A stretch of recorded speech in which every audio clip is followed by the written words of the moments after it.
Okay, so I have the machine set up here where I'm going to be showing you how to use the embroidery plate as requested from a supporter of mine, and just a little bit of embroidery.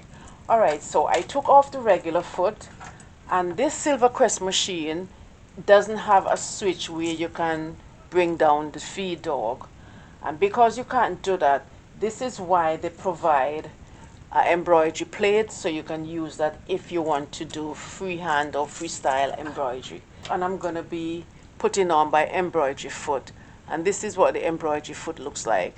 There's a round opening on the embroidery foot. Some foot has an opening in the middle.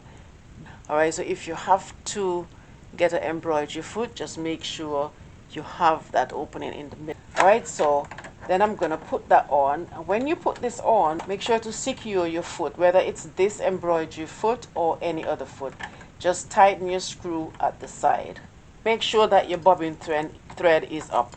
So now I'm going to show you the embroidery plate. And this is what the embroidery plate looks like. There's an opening here for the needle, and you have the two side openings. This is the shorter side that goes to the back, and this wider side obviously goes to the front.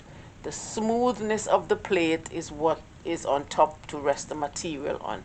Then at the back you will see, let me see if I can turn this around.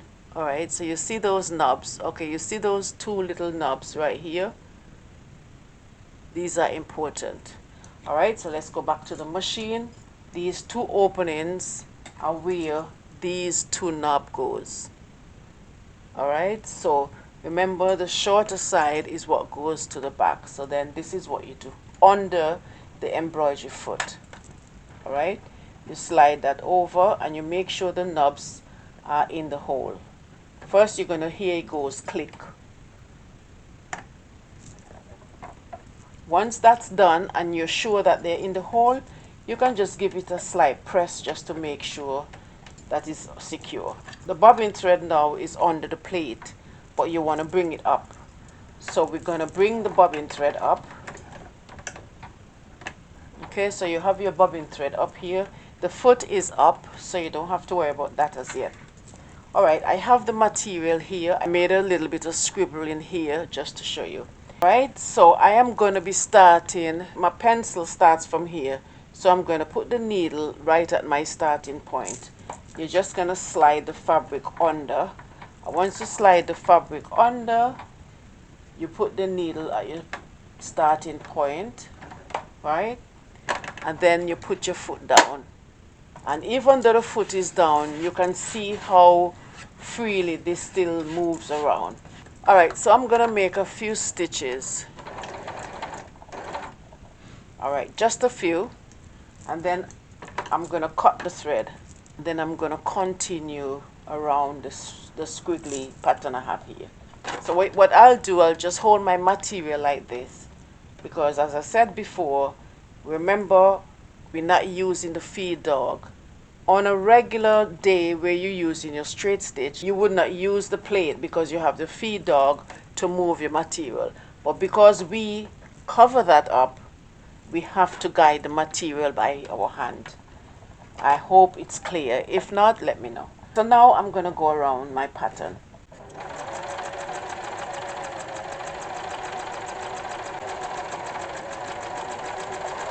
So now you can see how it is. You'll have to guide the material according to the design that you have.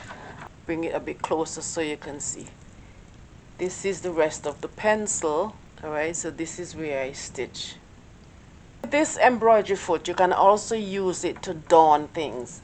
Right, so when I put this under, say I'm going to fill in this circle here. While I'm stitching, this is what I'll be doing. So this is why I'm saying you have to move your material. You are the one who is in control of the piece of material. Again, I'm going to put the needle down to my starting point, and I'm going to make a couple of stitches.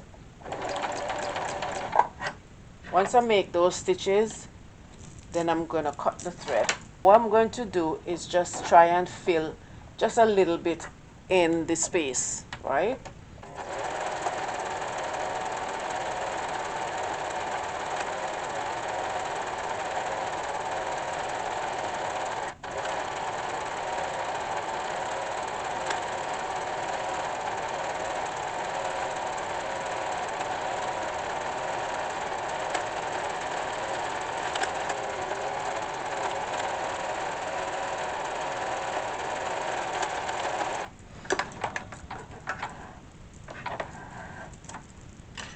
Alright, so you can see what that looks like. So the only thing you have to do is just move your work.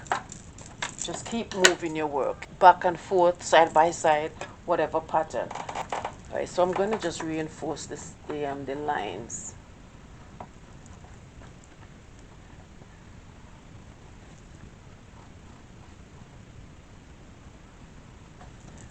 Alright, so I have the material here. First, I mark this like that, so I'm going to do the work in between this bit.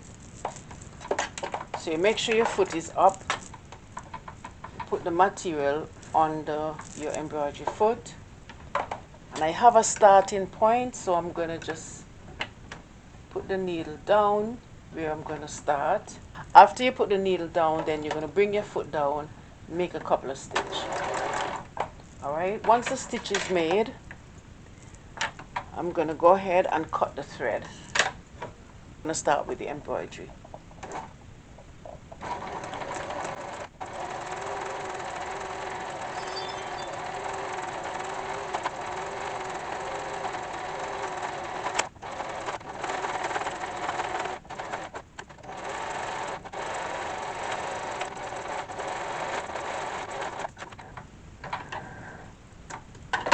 Alright, and then this is the zigzag embroidery. Alright, so I hope that was helpful. If not, and you want to see something else, because on this machine there's not much function, but you have enough for you to work with. The embroidery foot is really good. You use it for embroidery and also to darn things.